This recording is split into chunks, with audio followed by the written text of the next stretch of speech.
سے 4-5 سال پہلے میں بھی آئی ٹی کی فیلڈ میں تھا، سافٹ ویئر انجینئر، اپنے کام میں لگے ہوئے، کبھی سوچا بھی نہیں تھا. لیکن کچھ ایسا اتفاق ہوا کہ تھوڑا سا اسٹڈی کرنے کا موقع ملا، تھوڑی سی آنکھیں کھلیں.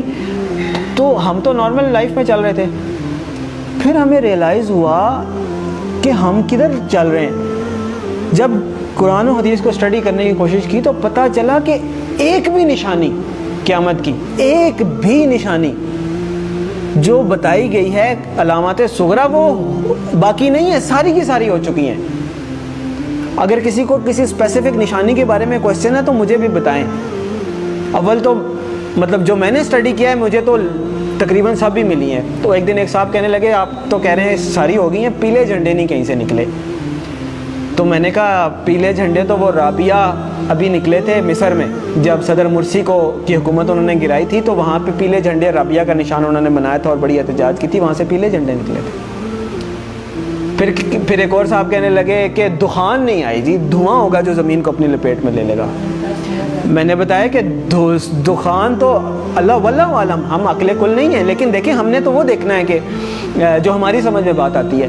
آج سے 7-8 سال پہلے ہم بھی اسی پنجاب میں رہتے ہیں، اسی دنیا میں رہتے ہیں. دھند ضرور ہوتی تھی، دھواں بھی ہوتا تھا.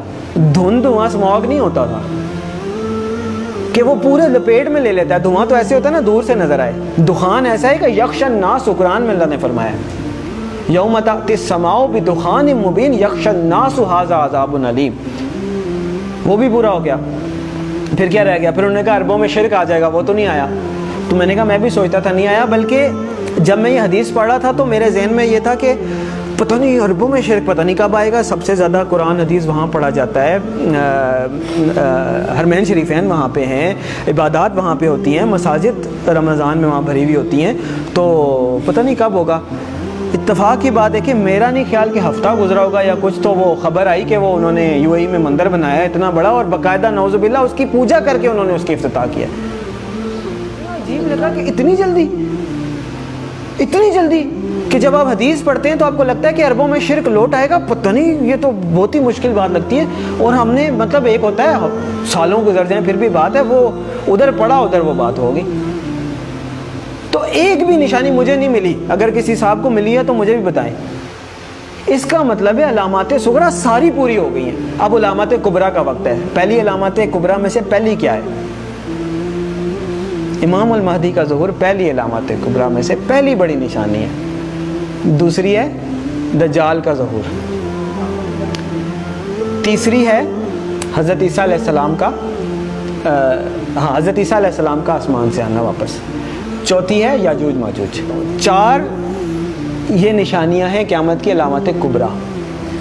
پھر 2 اور نشانیاں ہیں، سورج کا مغرب سے نکلنا اور دعوت الارض کا نکلنا. کیٹیگرائزیشن یہ حدیث میں نہیں ہے کہ 4 نشانیاں یا 5 ہیں، ویسے بتایا گیا ہے. اس کو پھر علماء نے اپنے حساب سے، جیسے میں نے پہلے آپ کو بتائی دخان ہو گیا یا مختلف رابعہ ہو گئے، پہلی پیلے جھنڈے ہو گئے، یہ وہ ان کو علامات صغریٰ کہا گیا ہے، چھوٹی نشانیاں. اور یہ جو ابھی میں نے 4 آپ کو گنوائی ہیں نا، علامات کبریٰ کے طور پہ کیٹیگرائز کیا گیا ہے. لیکن یہ جو باقی 2 ہیں میں ان کو علامات کبریٰ میں کیٹیگرائز نہیں کرتا، میری اپنی ایک کیٹیگرائزیشن ہے. کیوں؟ اس لیے کہ آپ صلی اللہ علیہ وسلم نے فرمایا کہ جب دعوت الارض نکل آئے یا سورج مغرب سے نکل آئے پھر کسی کی توبہ قبول نہیں ہے.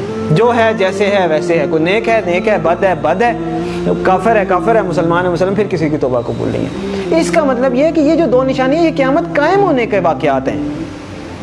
وہ تو ایک قسم کی قائم ہو گئی نا قیامت. تو جو نشانی تو وہ ہے کہ آپ الرٹ ہے، نشانی ہے بھائی آنے والی ہے، تیار ہو جائیں. تو جب آ گئی تو پھر تو نہ توبہ ہے نہ کچھ ہے، پھر تو نشانی نہ ہوئی، پھر تو ہو ہی گئی. جب توبہ ہی نہیں قبول، اس کے بعد آپ کوئی چینج ہی نہیں، ایکسیپٹنس. تو اس لیے 4 نشانیاں قیامت قائم ہونے کی ہیں. اس وقت تک پھر بھی چانس ہوگا، ایون دجال کے آنے کے بعد بھی چانس ہوگا اگر کوئی توبہ کرتا ہے، اللہ توفیق دیتا ہے. حضرت عیسیٰ علیہ السلام دنیا میں آتے ہیں، چانس ہے. یاجوج ماجوج آتے ہیں، چانس ہے. لیکن اس کے بعد دعوت الارض نکل آیا یا سورج مغرب سے نکل آیا پھر ختم. تو علامات صغریٰ ساری پوری ہو گئی. علامات کبریٰ کا وقت، اور علامات کبریٰ میں سب سے پہلے امام المہدی کا ظہور ہے. اور میرے بھائیوں، میرے پاس مطلب وہ اذان دینے والی بات ہے کہ وہ مؤذن اذان دیتا ہے نا، وہ کبھی کوئی 1-2 بندے آتے ہیں، کبھی کوئی بھی نہیں آتا. میرے بس میں نہیں ہے کہ میں چیخ کے بولوں کدھر سو رہے ہو، کدھر جا رہے ہو، اور نکل آؤ روٹی کپڑا مکان سے. اور میری جاب، میری گاڑی، میرا بچہ، میرا پلاٹ نہیں. اور پتہ نہیں قیامت میں نے آپ لوگوں کو حدیث سنائی ہے، آنکھیں کھولیں. اور پتہ نہیں قیامت میں کتنے سال رہ گئے ہیں، شاید ہم پتہ نہیں اگلی جنریشن آئے بھی کہ نہ آئے. اور بعض لوگ کہتے ہیں پتہ نہیں پاگل ہے، سب کو ایسے لگتا تھا قیامت آنے والی ہے. نہیں، حدیث میں آپ صلی اللہ علیہ وسلم نے فرمایا کہ میں اللہ سے امید کرتا ہوں کہ میری امت کو آدھے دن کا وقت تو دے ہی دے گا اللہ تعالیٰ. صحابہ نے فرمایا آدھے دن سے کیا مراد ہے؟ تو آپ صلی اللہ علیہ وسلم نے فرمایا 500 سال. اور یہ قرآن سے بھی ثابت ہے کہ اللہ کے ہاں ایک دن ہمارے 1000 دنوں کے برابر ہوتا ہے. تو علامہ سیوطی بہت بڑے حدیث کے مفسر گزرے ہیں. لوگ کہتے ہیں آپ علامہ سیوطی کے اس پہ کیوں جا رہے ہیں؟ مطلب جو مفسرین گزر چکے ہیں، حدیث کے انٹرپریٹیشن دے چکے ہیں، اب میں نے نئی تو نہیں دینی، اللہ معاف کرے.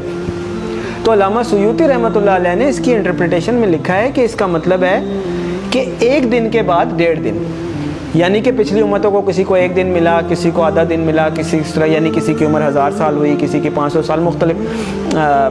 تو انہوں نے اپنے حساب سے بتایا کہ اس کا مطلب ہے 1 دن کے بعد آدھا دن اس امت کے لیے. یعنی باقیوں کو اگر 1 دن ملا ہے تو اللہ تعالیٰ اس امت کو آدھا دن مزید دے دے گا، باقیوں سے زیادہ تھوڑی سی مہلت دے دے گا. تو 1500 سال ہجری. او بھائی کدھر بیٹھے ہم؟ 1443 ہی ہے نا. تو گنتی کا حساب لگا لیں، 60 سال پورے نہیں رہتے. میں نہیں کہہ رہا.